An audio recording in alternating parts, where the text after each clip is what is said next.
તો હલો મારા વાલા ખેડૂત મિત્રો, સ્વાગત છે ફરી એક આપણી યુટ્યુબ ચેનલની અંદર। તો ખેડૂત ભાઈઓ, સૌપ્રથમ તો મારા બધાને રામ રામ અને જય સિદ્ધનાથ। ખેડૂત મિત્રો, આજે આપણે ખાસ ચર્ચા કરવાના છીએ કે જીરાની અંદર ઝાકર આવી છે અને ઝાકર પહેલાં આપણે જીરાને પાણી આપી દીધું છે અને પાણી આપણે ઉપાડવું છે। જીરું ઉપરથી ડોકા ઉપરથી વરી જાય છે, મોગરેથી જીરું વરે છે, વાકું વરી જાય છે અને તે જીરુંને કડક કરવું છે।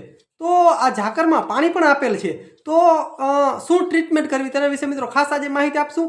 અને ઝાકરના ટાઈમમાં હવે જીરાને 50 દિવસ આસપાસ થઈ ગયું છે અને 45-50 દિવસ આસપાસ થઈ ગયું છે અને જીરાને પાણી આપવું છે, તો શું કરવું, પાણી ક્યારે આપવું કે ન આપવું, તો મિત્રો ખાસ માહિતી આજે આપણે ખેડૂતોને આપવાના છીએ।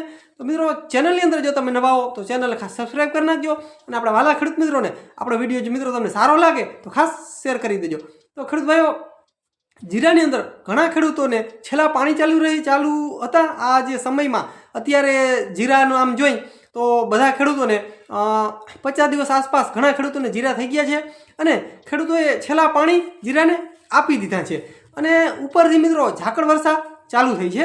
છેલ્લા પાણી આપી દીધા છે અને ઉપરથી ઝાકરનું પ્રમાણ ચાલુ થઈ ગયું છે। છેલ્લા 2 થી 3 દિવસ થયા મિત્રો ઝાકર ઘણા પ્રમાણમાં આવે છે। અમુક વિસ્તારમાં મિત્રો ઝાકર હશે, અમુક વિસ્તારમાં ઝાકર ન પણ હોય, એટલે ઝાકરનું કંઈ ફિક્સ ન કહી શકાય, પણ ઝાકળ છેલ્લા 2 થી 3 દિવસ થયા જીરાની અંદર સારા પ્રમાણમાં ઝાકળ દેખાઈ રહી છે વહેલી સવારમાં। એટલે ઘણા ખેડૂતોએ જે પાણી આપી દીધા છે, 50 દિવસની આસપાસ જીરું થઈ ગયા હતા, તેને પાણી આપ્યું અને ઉપરથી ઝાકર વર્ષા ચાલુ થઈ છે। તો હવે તેને ઉપરથી ઝાકર પડે છે અને નીચેથી જે મિત્રો ઓલું જે પાણી આપેલ છે તે ઓજ મૂકે છે। તો હવે જીરાની અંદર શું થયું છે, હાલની અંદર ઉપરથી ડોકા નીચા નમી જાય છે જીરામાં અને જે પીરીઓ છે તે થોડો પીરિયું આવે છે, કેમ કે ઉપરથી ઝાકર ઉપરથી આખી નાઇટ પડે છે અને નીચેથી જે ઓલું પાણી આપ્યું છે તે મિત્રો પાણી મૂકે છે। એટલે ફરજિયાત છે કે જે જીરા છે તે નોર્મલી પીરાશ ઉપર વરી ગયા છે ઘણા ખેડૂતોના, અને જે ઉપરથી જે જીરાના ડોકા છે તે ડોકા મિત્રો મોઘરેથી ડાઉન થઈ રહ્યા છે, નીચા થઈ રહ્યા છે। તો તેના માટે મિત્રો હવે શું કરવું, તો મિત્રો બંને એક જ દવા તમે છાંટશો એટલે બંને આવી જશે। ઉપર જે જીરાના જે ડોકા વરે છે તે પણ કડક થઈ જશે અને જે ઝાકર જે છે, ઝાકર લીધે જે પીરાશ જે મારે છે તે પણ મિત્રો ઓછું થઈ જશે।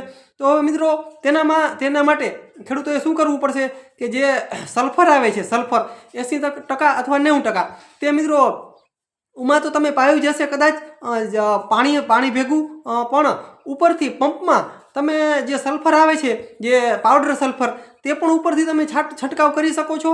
અને મિત્રો જો વધારે પીરાશ મારતું હોય અને વધારે પ્રમાણમાં ઝાકળ હોય અને જમીન થોડીક જાડી હોય, પાણી સંગ્રહ વધારે કરી લીધું હોય તો, અને પીરાશ જો વધારે જીરું મારતું હોય તો મિત્રો રગડો સલ્ફર આવે છે, રગડો જે સલ્ફર આવે છે આજે જે પાવડર રૂપમાં નહીં, જે રગડો આવે છે ડબલામાં મિત્રો, આપણે જે રગડામાં આવે છે સલ્ફર, તે સલ્ફર જીરાની અંદર પંપથી મિત્રો છાંટવાથી જે પીરાશ છે તે પણ દૂર થશે અને જે જીરું જે ડોકેથી, જે આપણે મોઘરેથી જે વરી ગયું છે ઉપરથી, જે આમ મિત્રો આમ આપણે એમ થાય કે સુકાઈ ગયું હોય એવી રીતના ઉપરથી વરી જાય છે, તો તે પણ એકદમ જીરું કડક કરશે। તો આ જે રગડો સલ્ફર આવે છે તે તમે પંપમાં અચૂક વાપરી શકો, ઉપરથી છાંટી શકો અને ભેગું જે ઓલું સલ્ફર આવે છે તે પણ નાખી શકાય। જે પાવડર રૂપમાં જે આપણે સલ્ફર આવે છે 80% અથવા 90%, તે પણ તેની અંદર પંપમાં આરામથી તમે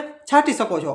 આ નહીં મિત્રો, છાંટવાથી તમારું જે જીરું છે તે ઉપરથી ડોકેથી વરવાનું ઓછું થઈ જશે, સીધું રહેશે, કડક રહેશે અને જે પીરાશ જે અમુક જે જીરું નાખે છે તે પીરાશમાં પણ અમુક અંશે ઘણો બધો ફાયદો થાય છે। તે જે સલ્ફર છે તે પાણી શોષવાનું કામ કરે છે, એટલે જે ઝાકરને લીધે અને પાણી જે વધી ગયું હોય જીરાને પીરાશ મારતું હોય તે પાણી શોષી લે છે સલ્ફર, અને જે જીરું છે તે મિત્રો પીરાશ હટવા માંડશે અને જે ડોકા જે ડાઉન થાય છે તે પણ એકદમ કડક થવા માંડશે।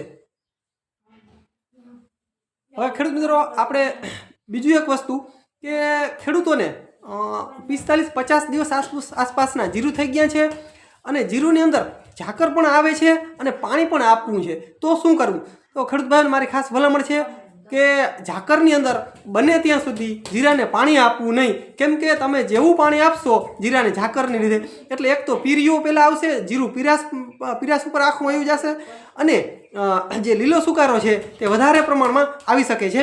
એટલે ઝાકરમાં બને ત્યાં સુધી ખેડૂતોને મારી ખાસ ભલામણ છે કે પાણી આપવું નહીં.